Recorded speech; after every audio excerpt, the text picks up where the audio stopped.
If you've ever wanted to add Toyota coil-on plugs to your NA6 Miata, this will be the perfect video for you.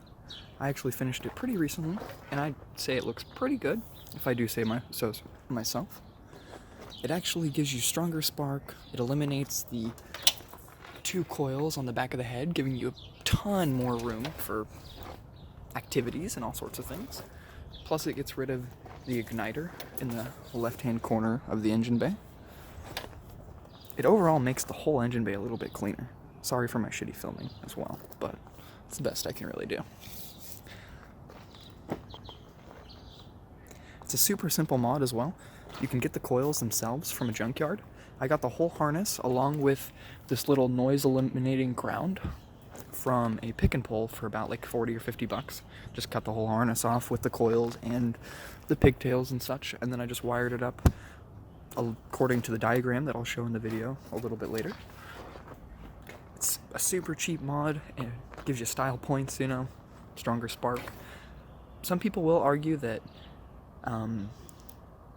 you could just go with like Audi, I think they're like R8 coils, something along those lines, and I do have to agree those probably do have stronger spark since they have been tested, but I just haven't found any of those in my local junkyards yet to grab any.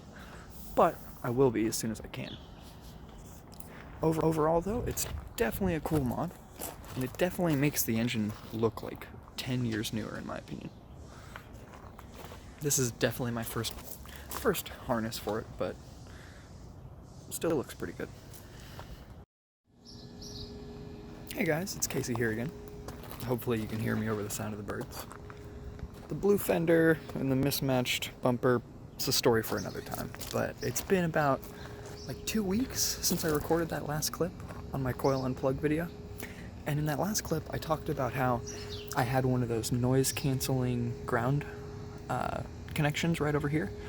The pin out, or well, the pin into that ground was really shoddy since it was a stock OEM connector from God knows when. So I ended up just switching it over to a regular ring terminal just to make it a normal ground, and honestly the car runs the same. If you're worried about noise, you could probably throw like a ferrite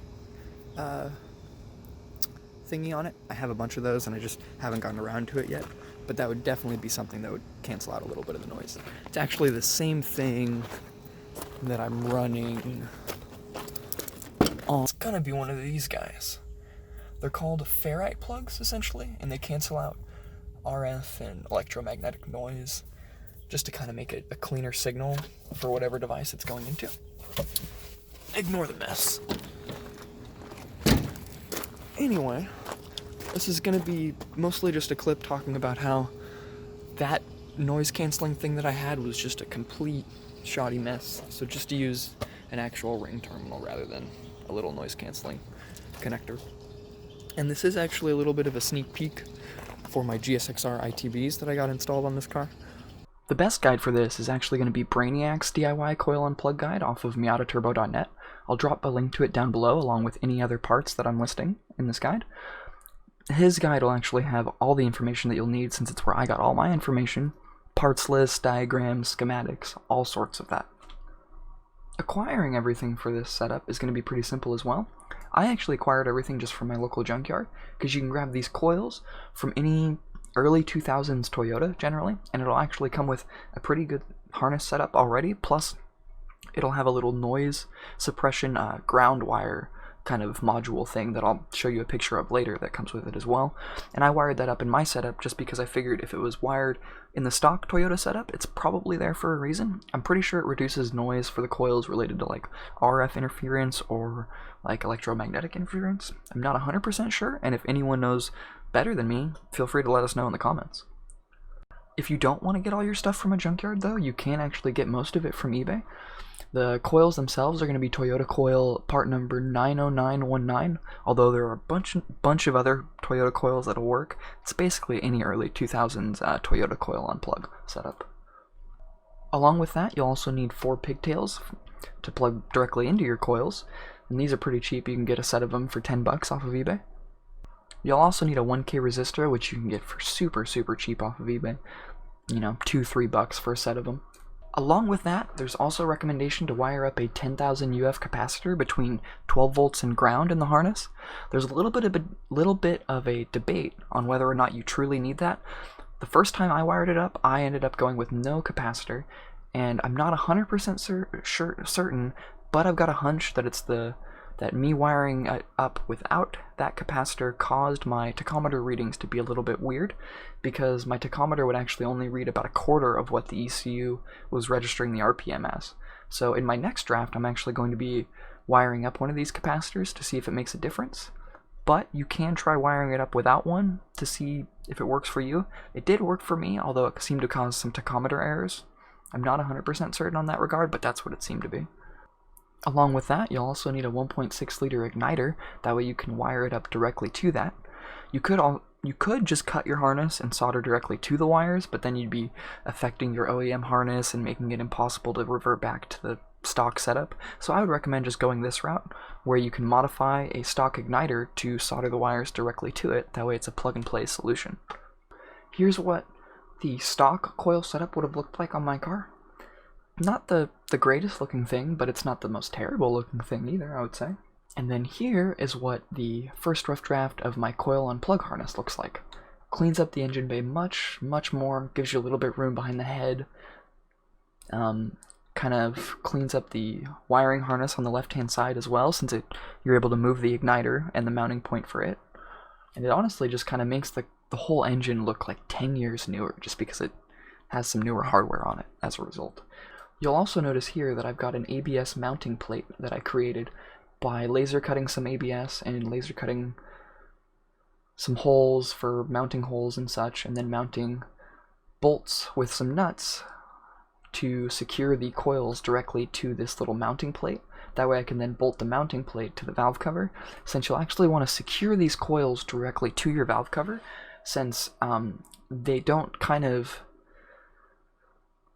stay put on your spark plugs, if that makes sense. They need to have a mounting point, otherwise they're going to just kind of bounce off and vibrate off, essentially. So I'll leave the CAD files down below for this ABS mounting plate in case you want to make one yourself. It's honestly pretty simple, and the measurements are super simple.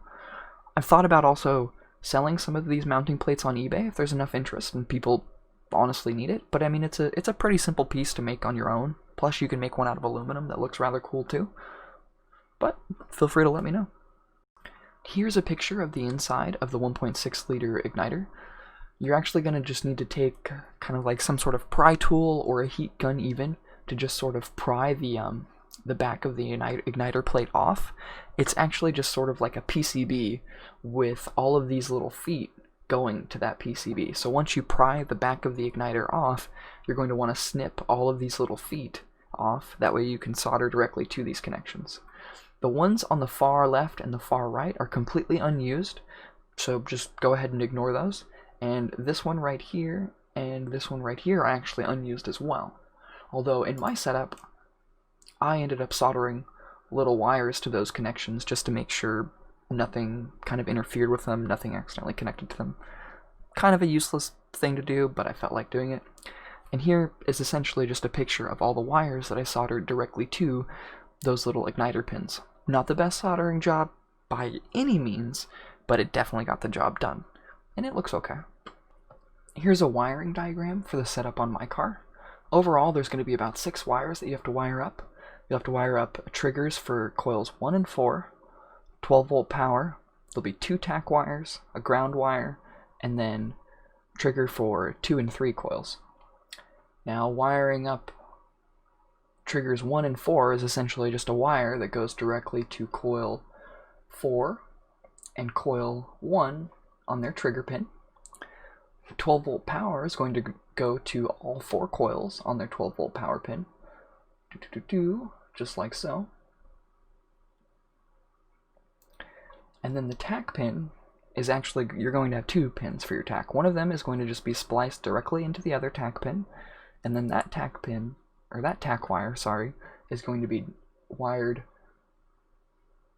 to all 4 coils for your tack signal. Although, when I wired it up that way on my car, it resulted in 0 tack signal showing up on my cluster. So the way that I ended up wiring it was with only one tach signal coming off of a coil instead of all four. Now that way it actually gave me 250 RPM on the cluster rather than 0 RPM on the cluster. I'm not 100% certain why it would have quartered the RPM. I guess it would be because it's only registering off of one coil. Yet doesn't really make sense as to why all 4 coils would have resulted in 0 RPM on the tach, although it's still something that I'm trying to debug. And then ground is going to be similar to 12 volts, where it's just a ground wire going to the ground pin on all 4 coils, and then you're actually going to want to ground that wire directly to the head. That way you've got a really, really, really solid ground. You could also try and ground it directly to the ECU, but that's not something I've tried yet. And then you'll also need to wire up 2 and 3 trigger, which is just going to be similar to 1 and 4, where it's a wire going to the trigger wire on coils 3 and 2, which is just going to be pin 2 on the coils. It's honestly a really simple setup, and my explanation might not be the best, but if you just spend a little bit of time looking at the wiring diagram and looking them over, you'll be able to figure it out in no time. I was super confused the first time I tried to understand one of these wiring diagrams, but once you kind of write it down yourself, draw it out, and give yourself a little bit of time to understand it, it gets a lot easier. And another thing that this wiring diagram doesn't show you is that you'll actually want to add a 1K resistor in the diagnostics box in your engine bay to give your cluster a proper tachometer signal if you're running a standalone ECU. I tried multiple different values of resistors to see if that would affect my 250 RPM registered at the cluster issue, but it didn't change anything. But for general purpose use, you'll want to put a 1K resistor there to get the tach signal to work properly with a standalone ECU. At least that's what the MiataTurbo.net guide recommends. The audio for this clip ended up shitting the bed, so I'm doing a voiceover for it. But once you've wired up your coils, there is actually going to be a couple ECU settings that you'll have to change. Specifically, they're going to be spark or dwell settings. And you're going to find them under the spark tab, and then dwell settings. And then you're going to want to change your cranking dwell to 3.5, your running dwell to 2.5, and then your spark duration to 0.7. That's what MiataTurbo.net recommends for these coils, and that's generally what everyone's found, although you could alter them if you find that your situation warrants that. And then you also have dwell voltage correction, which is basically a graph correcting how much dwell you should have based on what your battery voltage is. I'm not very good at doing this yet. I haven't messed around with mine, but this is something that you could mess around with if you're a little more advanced. The compressor decided to turn on, so sorry for that horrible noise. But I figure you guys are probably going to have a little bit of questions on how I got this ITB setup kind of running and working on this car, so I'll just do like a quick list. I put an IAT sensor over here. I'll probably be moving it kind of closer to the actual throttle bodies or somewhere down here eventually. We'll see, but for now it's working right over there. Along with that, I made a little bracket for the stock throttle cable, just to mount it right over here. The bracket just mounts in the same place that the engine mount would mount on the head, so it's a pretty sturdy place. And then for vacuum lines, I'm running one vacuum line to the 4 ports of the that run to the vacuum ports on the throttle bodies themselves for the manifold absolute pressure sensor. That's basically my boost or vacuum reading. This isn't boosted yet, obviously, but same thing. And then for my brake vacuum line, I'm actually teeing it off of my fuel pressure regulator vacuum line that I have run all the way to the front of the intake manifold to this vacuum port right here. I want to get a Vibrant Performance vacuum block, because that'll clean this up a ton and make this whole little part of the engine look a little bit neater. And I can maybe mount the block over here, run the vacuum lines under the intake manifold. We'll see. But that's just kind of a quick little list of what I had to do to get this manifold working on this car. Pretty simple, honestly. And then I just put breathers on the valve cover, just because I didn't really want to put a catch can on it yet. I don't think there's much blow-by on a naturally aspirated car. I could be wrong, and you guys could let me know in the comments, but I'm not sure. Hopefully you guys can still hear me. I figured I'd give you a sneak peek of what the ITBs sound like right now. It still needs some more tuning, and I'd like to put it on a dual map setup. It's still just on a one map setup, but they still sound pretty damn gnarly, I think.